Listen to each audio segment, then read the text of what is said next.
Yeah, absolutely. Well, from the glitz and glam of the offense and special teams, I think the earliest memory I have of the 1-3-1 is Tampa Bay doing it against the Peter Laviolette Flyers team back in 2011. The Rangers incorporating that. Yesterday really slowed down Buffalo, a very quick team. Just do you expect to see that a little bit more come this year, just against teams like Buffalo, maybe, a New Jersey that really ran up and down on the Rangers a season ago?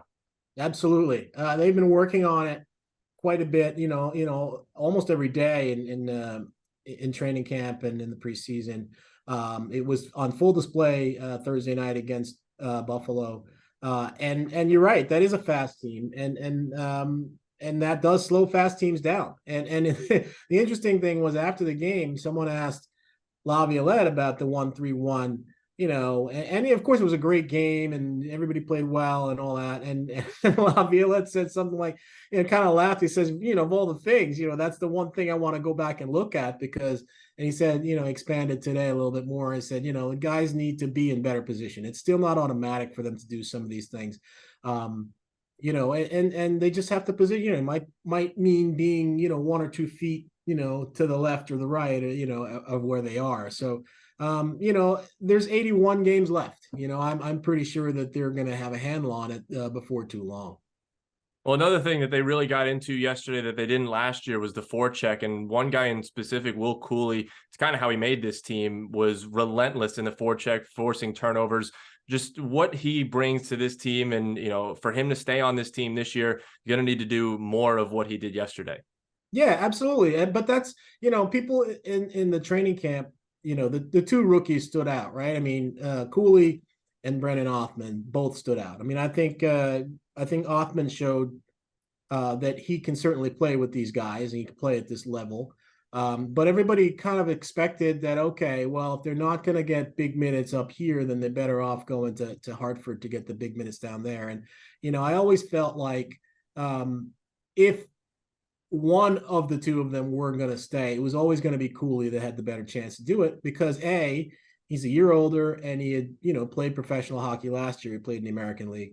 But B, because of his body. I mean, he's a big body and he can get in and play that forechecking role on a third line and do what he did Thursday night, probably better than Othmann. Not that Othmann can't forecheck, and not that Othmann's not willing to throw his body around. He can, and he is. He's just a little bit, a lot smaller, and he's got less body to throw around. Whereas with Cooley, I think he can be more effective in that third line role. So, and I think too, obviously the potential is there. I shouldn't say obviously. The potential is probably there that he can go beyond the third line role, but I think he can play that third line role right now, and that's why he's here. So as someone that was introduced to not only just hockey, but the Rangers during the John Tortorella era of Rangers hockey, they were very big on blocking shots. And we saw it last night. I believe it was either the 4th or 5th most blocked shots in franchise history last night in Buffalo. Just how important shot blocking is going to be as an emphasis for this year. It's crazy. It's so crazy. There was the one penalty kill. I was looking at it, and Trouba blocked, I don't know how many shots he blocked on that one particular penalty kill. I mean, he blocked 8 for the game, which sounds like a lot to me. So they had 23 altogether. Trouba's credited with 8. Nick Bonino's credited with 4. It's, if you look at it, they blocked 23 shots, and Igor Shesterkin only saw 25 shots on goal. He made 24 saves. So, I mean, they blocked as many shots almost as he did.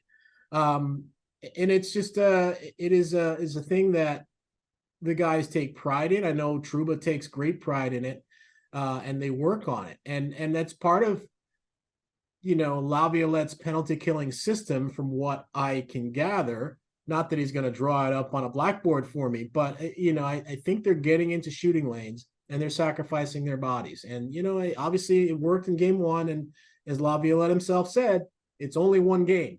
So, we can't lose our minds about it. We can't, think they're going to go 82-0 and win the cup, but it's a good start.